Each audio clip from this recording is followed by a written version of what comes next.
gravar. Muito bem. Então, meus queridos alunos do segundo C e também do segundo A e do segundo B, que hoje, porventura, não tiveram aula por causa da falha do Meet, né?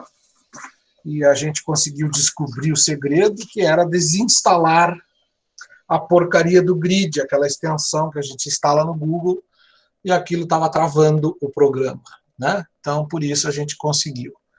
Então, tecidos conjuntivos são os tecidos que receberam esse nome porque eles fazem o conjunto dos outros tecidos. É o tecido que conecta todos os outros tecidos, é o tecido de preenchimento. Esse tecido, ele preenche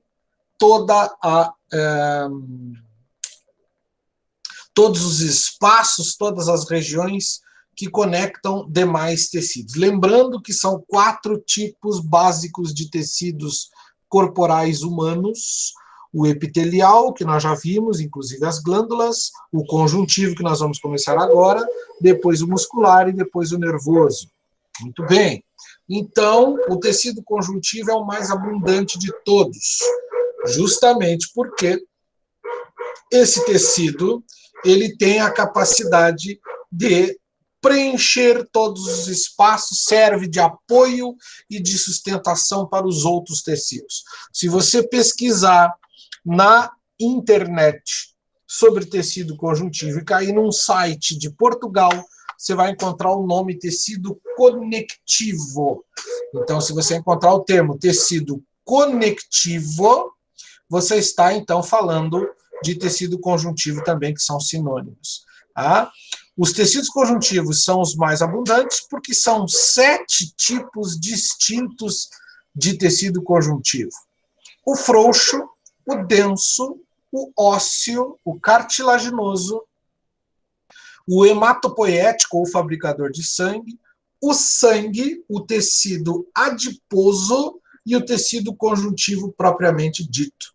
Então, esses tecidos são muito diversificados e, por essa razão, eles estão divididos em 7 grupos que nós vamos estudar, cada um deles. Importante que vocês saibam, meus queridos, que a característica principal do tecido conjuntivo é a grande quantidade de substâncias intercelulares, ou seja, entre as células. Tá? Os tecidos conjuntivos têm essa característica, eles apresentam grande quantidade de substância intercelular. Mas o que é essa substância? Que na realidade não é uma substância, é uma mistura, né?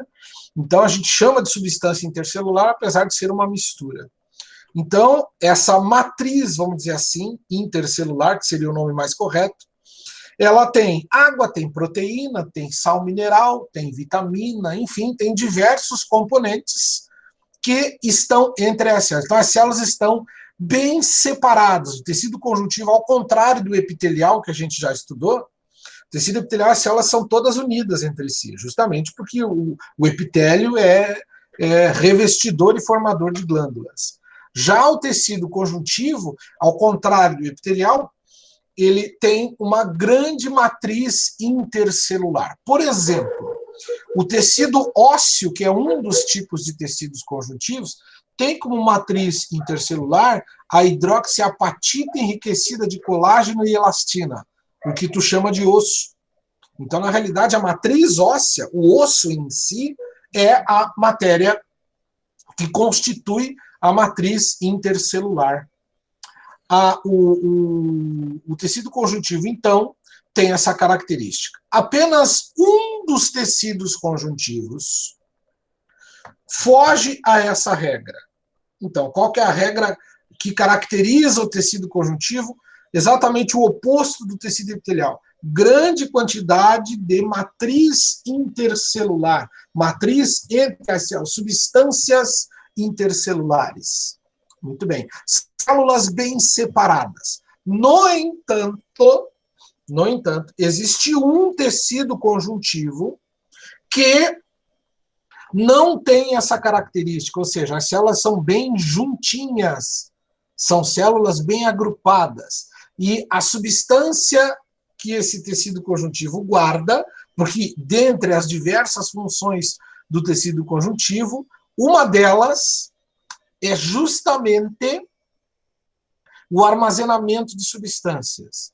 Então, quando você faz um estudo do tecido conjuntivo, você vai encontrar o tecido adiposo, que é um dos tipos de tecido conjuntivo, onde a substância de armazenamento, ou seja, a gordura, ela é guardada dentro da célula. Então, o adipócito, que é a célula do tecido adiposo, que é um dos 7 tipos de tecido conjuntivo, esta célula guarda a gordura dentro dela e não entre as células. É o único tecido, dentre os tecidos conjuntivos, que as células estão bem juntas entre si e não separadas como a maioria dos tecidos conjuntivos. Tá? Muito bem. Por essa razão, o tecido adiposo ele tem uma capacidade de revestimento interno, né? Em virtude dessa característica. Ele está alojado na hipoderme, na última camada da pele, né, principalmente. Então, ele consegue se localizar em todo o corpo, da cabeça aos pés. Tá?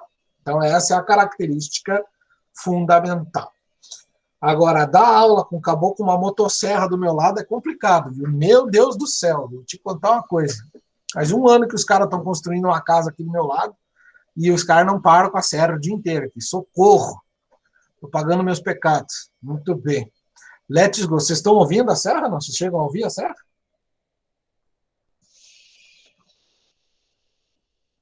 Meus alunos não estão nem me ouvindo. Ah, que bom que vocês não estão ouvindo. Estou ouvindo só um pouco a serra. Aqui, essa desgraça. Muito bem. Das proteínas do tecido conjuntivo, destaca-se o colágeno. Então, colágeno, meus amores. Deixa eu pegar a canetinha aqui. O colágeno é a proteína mais abundante do corpo humano. Ela corresponde a 30% de todas as proteínas do corpo. Então, se você imaginar todos os tipos possíveis de proteínas, tá?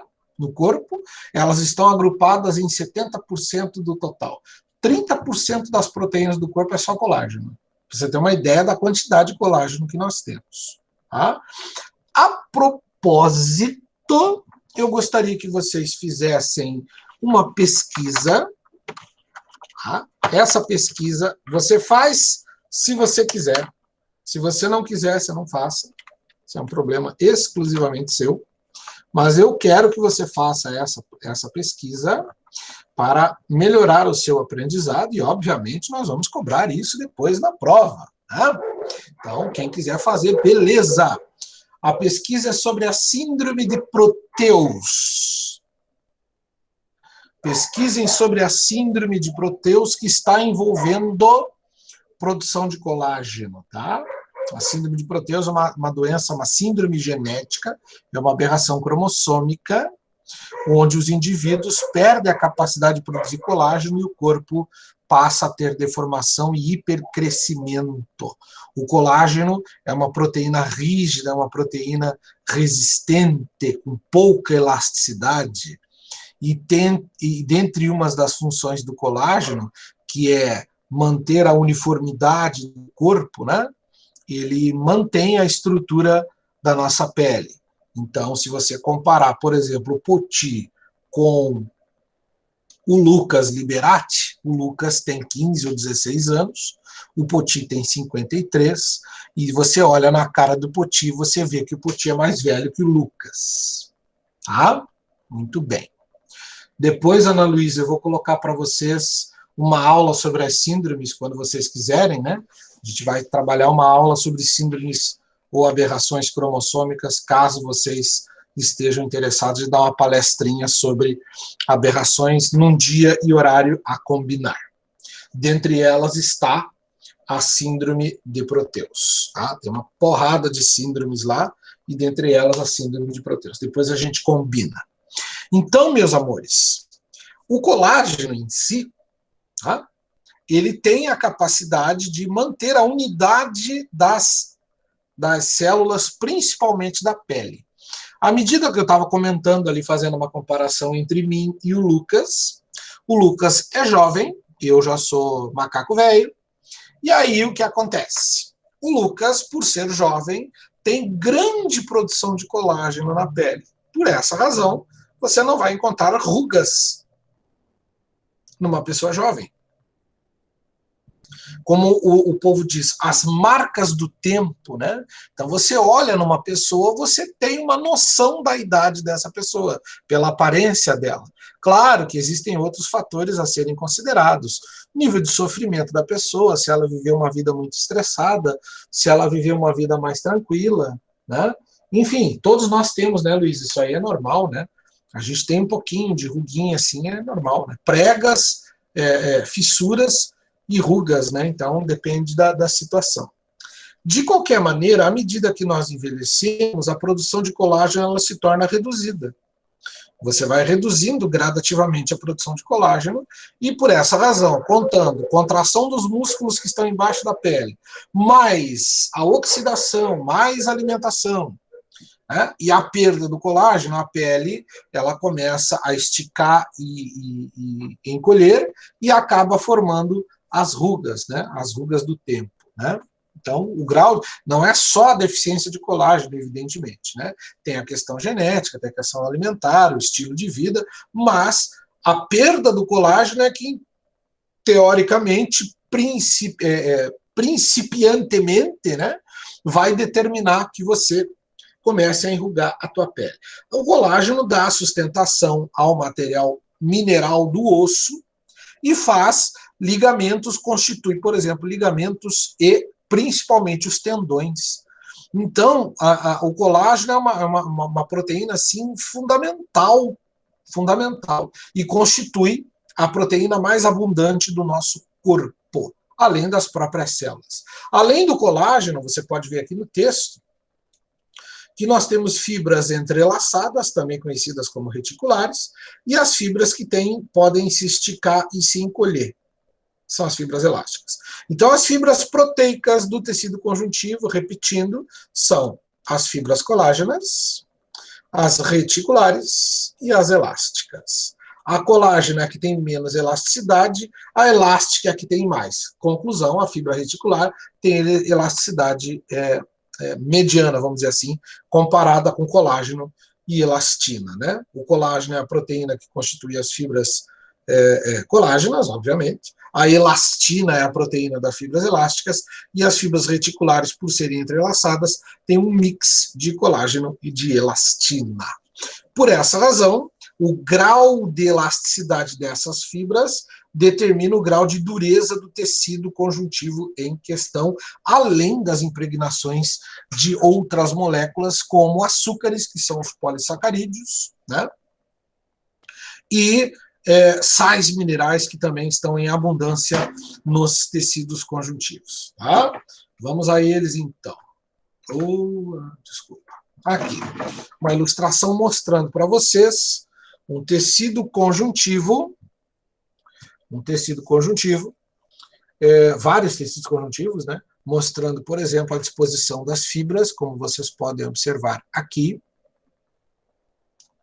O primeiro tecido, o frouxo, como você está vendo, o tecido ósseo, o famoso osso, o tecido cartilaginoso, nós vamos estudar cada um deles, o conjuntivo fibroso, também conhecido como denso, o sangue, o tecido adiposo, e só faltou aqui, vocês estão vendo que são 6, só faltou citarem o tecido hematopoético, que é o tecido fabricador de sangue, mais conhecido como medula óssea. Tá? Então, a medula óssea é um tecido conjuntivo, também chamado de hematopoético, não é o único, tem outro tecido hematopoético, que é o tecido linfático, que é um tecido conjuntivo também, e nós citamos, então, aí os 7 tipos, então. O frouxo e o denso, ou fibroso, aqui. Então, cadê a ponta da caneta que o professor cego não enxerga? Ali, achei. Então, o tecido frouxo o tecido denso ou fibroso, o ósseo, o cartilaginoso, o sanguíneo, o hematopoético, ou fabricador de sangue, e o adiposo. Esses são os 7 tipos. Deixa eu citar aqui. Vamos escrever a tortura de escrever com o mouse. O hematopoético. Tecido hematopoético. De hematos, sangue, poieses, fabricação. Medula óssea e tecido linfático. Tá? Nós vamos ver depois na sequência, ok? Aqui, uma demonstração de matriz cartilaginosa com fibras colágenas espalhadas em cor-de-rosa, como vocês estão vendo aqui, onde eu estou marcando as fibras do tecido conjuntivo, a matriz, né? E as células bem separadas umas das outras, como você pode ver. Tá? Então, tem o distanciamento dessas células, o que caracteriza o tecido conjuntivo, à exceção do tecido adiposo. Muito bem. Aqui nós temos os tecidos conjuntivos, você pode contar comigo, 1, 2, 3, 4, 5, 6, 7. Nesse slide aqui, existe uma classificação antiga, que era chamada de tecido conjuntivo propriamente dito, dividido em frouxo e denso. Essa classificação antiga, mas ainda é válida. Alguns livros mais atualizados citam separadamente tecido conjuntivo frouxo, tecido conjuntivo denso, e, portanto, eles tiraram o termo propriamente dito. Tá? Na prática não mudou nada, continuam os 7 tipos de tecidos. O frouxo, a matriz intercelular não é tão abundante, tem poucas fibras proteicas e tem as células denominadas fibroblastos e macrófagos. Destaque para, primeiro, fibroblastos, que são células que fabricam as fibras proteicas, principalmente no frouxo, a elastina, e os macrófagos, que são células denominadas glóbulos brancos, grandes comedores, macrofago, macro grande, fago comer. Os grandes comedores realizam fagocitose o tempo inteiro, são as células que apresentam a capacidade de defesa, representam a imunidade celular, o sistema fagocitário imunológico. Os macrófagos são glóbulos brancos, que estão presentes em grande quantidade no tecido frouxo e também no sangue. Destaque dos macrófagos é que eles são as células denominadas sentinelas do nosso sistema imunológico. Os macrófagos são encontrados em regiões do tecido conjuntivo, fora do sangue, mas em regiões do tecido conjuntivo, muito comuns, conhecidas como portas de entrada de micro-organismos.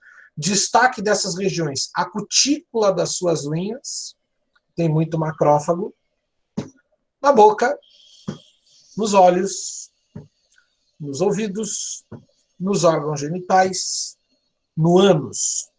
São regiões que apresentam grande quantidade de macrófagos, porque são as portas de entrada, entre aspas, né, de micro-organismos. Os macrófagos estão constantemente fazendo fagocitose de indivíduos estranhos que tentam penetrar no nosso corpo.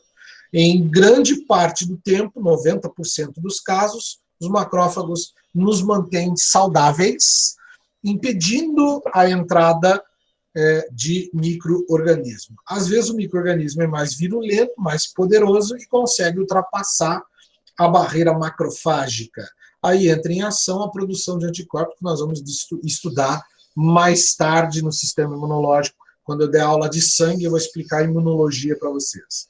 Aí vocês vão aprender a diferença entre vacina, por que alguns micro-organismos não foram produzidas vacinas, por que outros têm, como que a vacina funciona, como que funciona um soro antiofídico. Nós vamos estudar essa parte aí quando o assunto for sangue. Muito bem, meus bebês. Então, essas são as células fundamentais do tecido conjuntivo. No tecido conjuntivo fibroso, também conhecido como denso, é o tecido que apresenta a matriz intercelular em grande quantidade. Tá? Então, por ele ser denso e fibroso, é normal que a proteína mais abundante dos tecidos densos seja o colágeno, né? Destaque para os famosíssimos tendões, né? Aqui, por exemplo, fazendo um desenho rápido aqui para fazendo um desenho rápido para vocês aqui, nós temos aqui uma fíbula, uma tíbia, perdão, aí o astrágalo ou talus, aí o calcâneo, o navicular, os cuboides, o cuneiforme está do outro lado, aí você vai ter aqui o metatarso, o osso sesamoide,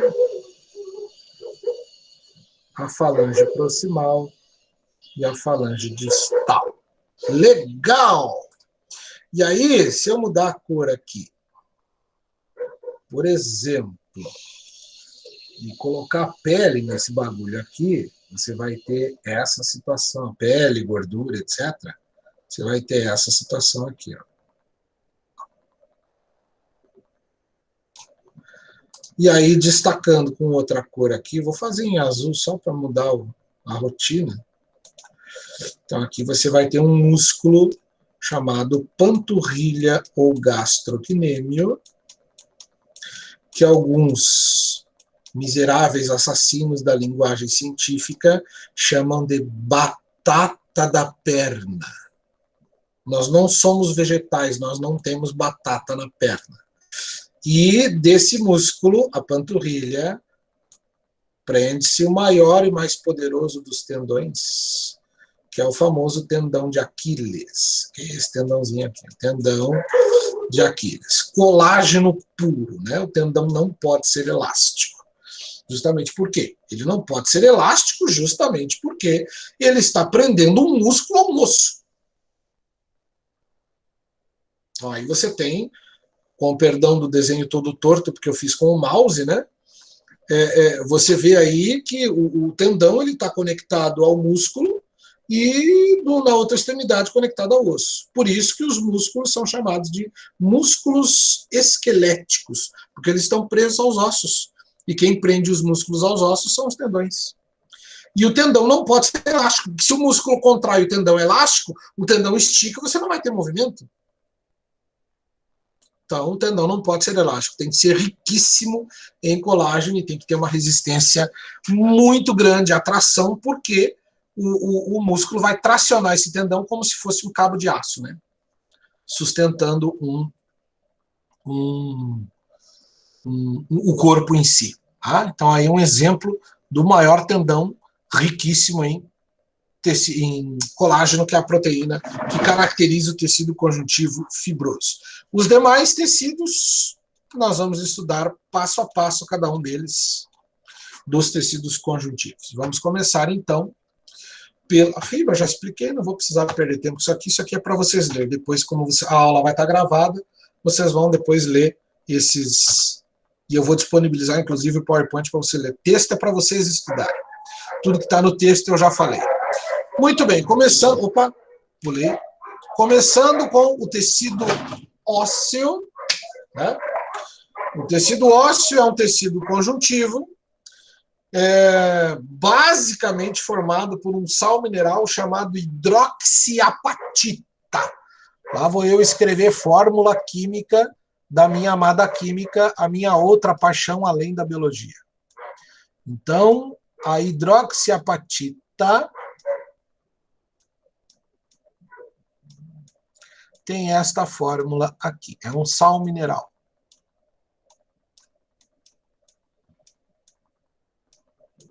Por que é difícil escrever com o mouse? Muito bem. Este é o sal chamado hexafosfato dibásico de cálcio. Hexafosfato dibásico de cálcio, ou dihidroxiehexafosfato de cálcio ou hidroxiapatita. A hidroxiapatita é um minério de cálcio e de fósforo. Você já deve ter ouvido falar que os ossos são armazenadores de cálcio e fósforo. Na realidade, eles armazenam um sal mineral chamado hidroxiapatita. Muito bem. O conjunto hidroxiapatita, colágeno, elastina e reticulina, no português claro, sal mineral, a fibra de proteína colágena, a fibra de proteína reticular e a fibra de proteína elástica. Colágeno, reticulina e elastina. Essas três proteínas somadas à hidroxiapatita formam o que tu conhece como osso. E aí, quando você morre, a única coisa que não apodrece é a hidroxiapatita. A hidroxiapatita, na realidade, é uma rocha moldada por células especiais, mais especificamente chamadas de osteoblastos. Os osteoblastos são as células que constroem a matriz óssea. São as células que fabricam essa, entre aspas, rocha de cálcio e de fosfato, que é a hidroxiapatita. Só que uma rocha, como é só sal mineral, ela pode se tornar quebradiça. Então, o osso, o esqueleto em si, ele não pode se dar ao luxo de ter apenas hidroxiapatita na constituição. Ele tem que dar sustentação e proteção ao corpo, aos órgãos. E essa sustentação e essa proteção dependem também. Vocês me dão licença só um momento, por favor? Só um momentinho.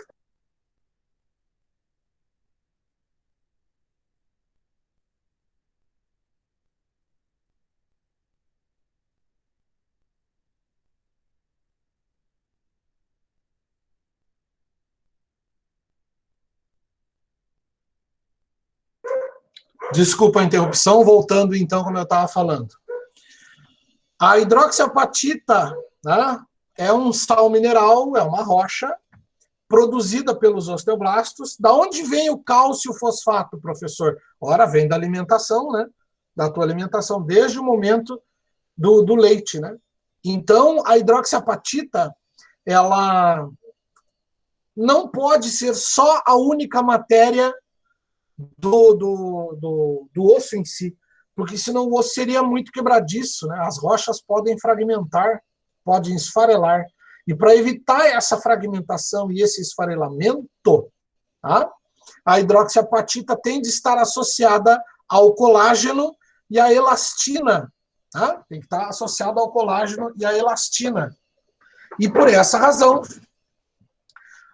não só o colágeno e a elastina, também a reticulina, estava esquecendo a reticulina, essas três proteínas, principalmente o colágeno associado à hidroxiapatita, tá? Elas passam, então, a dar uma consistência de força, resistência e elasticidade ao osso. Claro, o osso quebra, né? A pancada tem que ser muito forte para quebrar um osso, justamente porque ele não é só constituído de hidroxiapatita. A maior parte da estrutura óssea é hidroxiapatita. A matriz óssea é hidroxiapatita com impregnações de colágeno, reticulina e elastina. Então vamos ao blá blá blá de decoreba aqui, né? Deixa eu mudar a cor da caneta para a gente poder destacar aqui. Temos aqui, então, suportar pressões, servir de suporte para as partes moles, proteger órgãos vitais, alojar e proteger a medula óssea, proporcionar apoio, sustentação, né, aos músculos, e os músculos, quando se contraem, fazem o esqueleto se movimentar. Estas são as funções do tecido ósseo, funções básicas do tecido ósseo. Tá? Lógico, tudo tem um limite, né? O teu osso não suporta tudo, e isso também vai depender da tua alimentação e da tua idade também, que você faz. Vou dar um exemplo clássico. Você já reparou que todo profissional que é atleta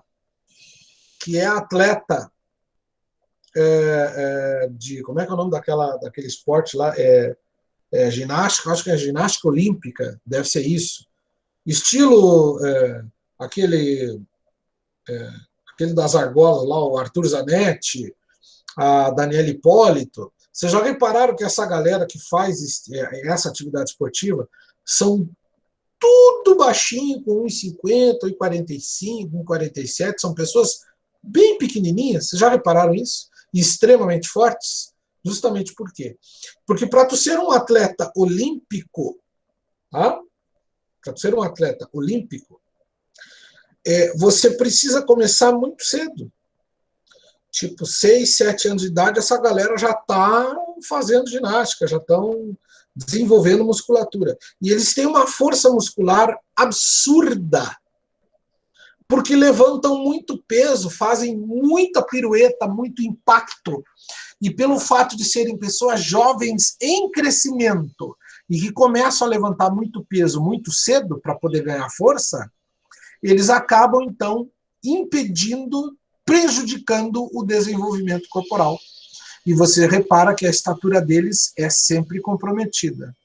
Você pode observar que os pais desses atletas são pessoas de estatura normal, mas que apresentam esses atletas apresentam um crescimento retardado, justamente porque eles conseguem fazer, com o esforço físico, o corpo calcifica muito cedo o osso, faz uma constituição óssea muito forte, porque, por exemplo, eles vão fazer aquela apresentação de solo, ou salto do cavalo, vem correndo a toda velocidade, dá um salto, 15.457 piruetas no ar, e caem com toda a força no chão. Você pode observar, mesmo com o amortecedor, o impacto, que é aqueles colchonetes especiais, aqueles espécies de tatame, não sei se é tatame que chama, mas enfim, tatame é para a arte marcial, não sei se é a mesma coisa. Mas enfim, vocês estão entendendo o que eu estou falando. E aí, esses indivíduos passam, então, a ter o desenvolvimento ósseo no quesito crescimento prejudicado, em detrimento à força e à compactação óssea. São esqueletos muito fortes, mas curtinhos. Você já imaginou uma pessoa com 2,10 metros fazendo o salto do cavalo? Ou se pendurar nas argolas? Não tem como, não existe força muscular que suporte um negócio desse. Né? Não tem, então não é compatível. Você pode ver que a força ela está relacionada também à compactação óssea e ao crescimento ósseo. Muito bem, vamos adiante. Aqui, isso aqui nós já conversamos. Nós temos aqui 3 tipos de células, aqui mostrando 2, o osteoblasto, o osteócito e o osteoclasto. Em resumo, já falta 1 minuto para terminar a aula, resumindo para a gente continuar depois. O osteoblasto é a célula jovem, o osteócito é a célula adulta e o osteoclasto é a célula, entre aspas, velha. As funções de cada célula nós vamos discutir com detalhes a partir de amanhã, lembrando que o osteoblasto é a célula que fabrica toda esta porção da matriz óssea, toda essa estrutura da matriz óssea. Tá? O osteócito é o que faz a manutenção dessa matriz. O osteoclasto é o limpador, é o que faz eliminação de resíduos. Os detalhes nós vamos ver a partir de amanhã. Queridos, obrigado pela presença de vocês. Em breve eu vou upar e vou gravar e vou upar essa aula. E assim que ela estiver disponível para vocês, eu os aviso. Beleza? Beijo no coração. Até amanhã. Um abraço.